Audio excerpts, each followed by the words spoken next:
Why some people think that only the lack of money is what holds life back. Others swear it's time. But the truth is tougher and also more freeing. What truly paralyzes your growth isn't outside of you, it's inside. And the worst part? You don't even realize it, while you keep trying harder to make things work.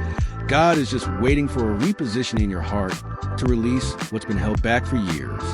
It might sound strange, but sometimes what you call a lack of opportunity is really just a result of an unresolved past, a confused identity, or toxic companies sabotaging your path. And you know what's most surprising? Changing this might be quicker than you think, but it takes courage. Today, you're going to discover what's been holding you back and how to break this cycle once and for all. But fair warning, after this, there will be no more excuses. Some people try to roll with all their strength, but they don't get anywhere. Ever notice? Life feels stuck, like a boat in the middle of the ocean with no breeze to move its sails. It doesn't matter if the boat is fancy, the paddle strong, or the crew enthusiastic. Without the right wind, nothing moves. And here's the thing, you can't buy that wind and you can't create it with your own strength. It's Jesus who blows and gives purpose to movement. When he enters someone's life, things start to line up in ways that are hard to explain. You just feel it. What used to be confusion becomes clarity. What seemed impossible suddenly feels within reach. It's like an invisible engine starts pushing everything forward. And it's not magic, it's purpose. A young man who felt lost in his studies, for example, found spiritual direction and gained the strength to pass the toughest exam in the region. That was wind at the right time. And you know what's most curious? That wind doesn't blow where you want, but where you need to go. Sometimes people ask for stability, and he pushes them toward growth. Someone wants comfort, and he leads them to transformation. That's when many realize the problem wasn't the wind, it was the misaligned sail. And if the boat is still anchored to past, even the best wind won't help. Some people try to move forward, but something invisible keeps pulling them back. It's like driving with a handbrake on. It drains energy, but you don't go anywhere. And that brake often has a name: grudges, guilt, regrets. Those who don't heal past wounds end up using the present to hide pain instead of building the future. It's not drama. It's emotional paralysis disguised as daily life. Holding on to trauma like it's a treasure only delays what God wants to release. I've seen brilliant people sink into self-sabotage because they never face what hurt them. A powerful exercise is to write down what still hurts. Tear up that paper before God and declare forgiveness, not just for others, but for yourself too. It may sound simple, but many have untangled deep knots just by doing the symbolic act. Healing begins when you stop ignoring what still bleeds. And if there's one thing time doesn't do, it's erase what hasn't been treated. Hidden pain resurfaces in decisions, relationships, and overreactions. As long as the heart is cluttered with yesterday's debris, there's no room for the new. God's wind might be blowing, but the boat is stuck in the wreckage of the last storm. And when direction starts to go missing, the compass might have been damaged back there. There's no point in running if you don't know where you're going. Some people have energy but no direction. It's like stepping on the gas with the GPS off. You may be moving, but you're not likely to end up where you're supposed to be. Without a clear sense of direction, any obstacle becomes a reason to quit. The issue isn't difficulty. It's the lack of purpose that drains the soul too quickly. Those who discover what God wants for their life walk with greater ease. Tiredness may come, but it's not the end. When you're clear about your destination, you learn to say no without guilt and yes with conviction. A good starting point to realign your course is to ask in prayer what gifts you've been neglecting. It might be teaching, building, caring, creating. The answer is often found in what you do joyfully and effortlessly. Without direction, even blessings can feel like burdens. Ever seen someone achieve something good, but quickly get frustrated? Maybe it was a blessing at the wrong time, or for the wrong purpose. God's direction isn't just the where, but also the when and the with whom. That's why sometimes you feel the wind blowing, but your sail is pointed the wrong way.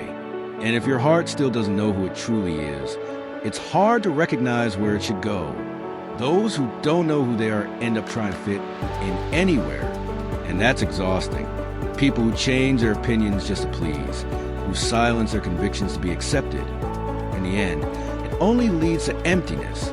Having a restored identity isn't just knowing your name, but knowing your worth. When you understand you are God's beloved child, it transforms how you see yourself and how you respond to the world. People with firm identity can face rejection without falling apart. No stops feeling like a personal attack and becomes just an answer. A mistake isn't a life sentence. It's part of the growth process. I've seen professionals who, after restoring their spiritual identity, stopped accepting offers that undervalued their gifts and began to truly prosper. A healed identity equals elevated posture. And what's interesting is that true identity isn't built on titles, degrees, or likes. It's formed when you look inward with honesty and toward God with humility. Who are you without your job? Without your appearance? Without other people's approval? When that answer is solid, the direction of life falls into place more smoothly. And naturally, the people around you start reflecting that new confidence. Have you ever noticed how some people drain your energy just by being around? That's right. The friendships we cultivate influence our journey more than we think. When you hang around negative, complacent, and visionless people, it's only a matter of time before you start picking up the same pattern. The opposite is also true. When you surround yourself with people who lift you higher, transformation is almost inevitable. Energy is contagious, and the good kind even more so. There's a saying, you are the average of the 5 people you spend the most time with, and honestly, it makes sense. If every conversation is about complaints, gossip, and blame, how can you expect progress? But when you exchange ideas with those who talk about the future, faith, and action, your mind expands. A practical tip: check your calendar. Who are you spending the most time with? Maybe it's time for a strategic swap. A book club, a mentor, or a new faith community could change everything. And it's not about elitism, it's about wisdom. Love everyone? Yes, that's a command. Walk closely with everyone? Not necessarily. Toxic relationships are like anchors disguised as hugs. They hold tight, but stop your progress. If you want to grow, sometimes you need to lovingly let go of connections that no longer align with your purpose. And in the right moment, God sends people who challenge us, correct us, and push us beyond our limits. Nobody enjoys discomfort, but that's exactly where the magic happens. The moments that speed up our lives are often the ones that shake us the most. A loss, a rejection, a situation out of your control. All of these, when faced with maturity, become fuel. It's like running next to someone faster. You leave your comfort zone and discover you're capable of more than you thought. Challenges stretch our faith, expand our vision, and break our limits. Some people only started their business after being laid off. Others only sought spiritual growth after a painful breakup. God uses people and situations to pull us out of our comfort zones. Not out of cruelty, but out of love. Here's a tip. Instead of running from discomfort, ask yourself, what is this trying to teach me? That tough boss, or even that frustrating comparison, might be pushing you to a new level. And when you think about it, your biggest breakthroughs didn't happen on easy days. It was the battles that made you stronger. That tough conversation that changed your behavior. The hard feedback that became a key insight. The extra effort that led to a new result. Growth requires pressure, but pressure with purpose. And when you embrace the process, you start seeing it's all preparing you for something greater, where 4 pillars come together and launch you forward. Growth isn't just about desire. It's about structure. Wanting to thrive without healing the past is like building a house on soft sand. One of the pillars of growth is just that, settling the past. Those who forgive release weight. Those who let go of grudges make space. It's an internal process with external results. People who release the past walk lighter and go further. The second pillar is a firm identity. When you know who you are, other people's opinions lose the power to hold you back. The third is clear direction. Without it, any path seems right until you realize you're far from where you want to go. And the fourth, the right companions. It's not just about friendship, but strategic alignment. Being surrounded by people who celebrate your progress shifts the entire pace of your journey. And here's the most amazing part. When these 4 pillars align, something changes in the atmosphere. Doors open faster, ideas come clearer, and opportunities connect more easily. It's not coincidence. it's acceleration. It's as if the wind that once felt weak now blows with strength.